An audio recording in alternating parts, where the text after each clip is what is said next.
Well, be sure to join us tomorrow, same time, same place for our Luther Family Forward Weather Kid. Mariah Moen from Discovery Middle School will be here, and we'll talk about a nice warming trend that many of us have been waiting for. But first, we'll get started with a look at our rivers.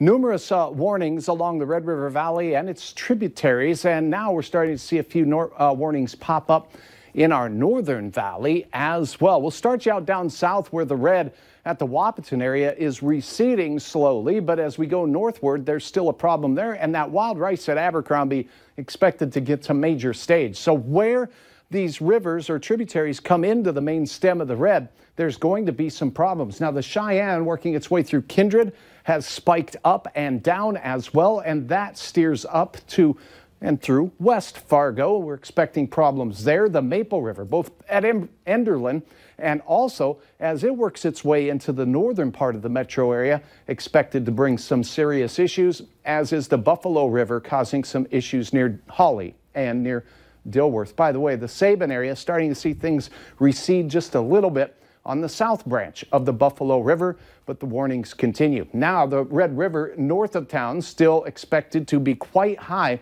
and the Goose River that dumps into it and the Wild Rice River in Minnesota that dumps into it also going to cause some problems. And the Forest River here in the just south of Grafton area also starting to rise, as is that river level at Oslo. So we're keeping our eyes on all of this as we go through the next several days. For our western viewers, we're continuing to monitor things in the James River Valley as well. But right now, as Andrea mentioned, nary a cloud in sight as we look out to the east over Moorhead on the Valley Skycam.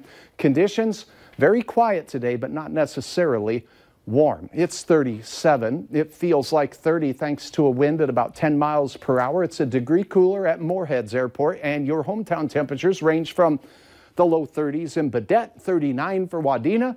We talked about Sisseton having a shot at 40, and you are in the low 40s this afternoon. 38 for Grand Forks, and the present temperature in Devil's Lake is 35. Quiet conditions on the radar as we look off to the west. There's not many clouds there until we look far down to the south.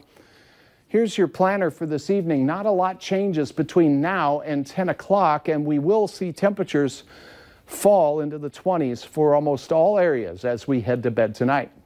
Overnight, we're on our way to some cool conditions, but not quite as cool. We'll stay clear with temperatures first thing in the morning that will be generally in those 20s. But look at this as we head into the morning hours. What is this nonsense? Well, this is a warm front, and these are the growing pains Hutch was speaking of earlier. A band of some rain and some flakes of snow to begin the day for our western counties.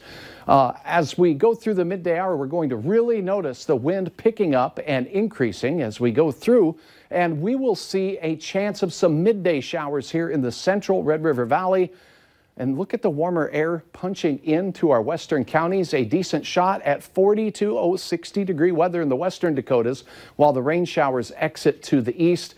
By late in the evening, the winds should be subsiding and temperatures will be fairly steady for the late part of the day, near 40. Fargo's best chance of showers coming late morning to early afternoon. Things quieter out to the west with 41. In Jamestown, we'll have some low 40s as well in the Devil's Lake and areas near Fergus Falls. You could see a half of an inch to an inch of snow accumulation in some spots, I believe, along the international border as that little hiccup works its way through. Here's a beautiful shot in the Park Rapids area.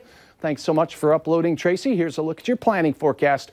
Once we get through the growing pains, I think we'll enjoy Friday. Hit or miss showers along the international border mainly. Saturday looks like the pick day of the weekend, 50 degrees, but it will come with some gusty winds, but as far as I'm concerned, I'm okay with that. Good chance of rain into Sunday morning, and that system will cool us off. We always enjoy the weekend no matter what. It's the weekend after all, right? It is. Thanks, Hutch. Yeah.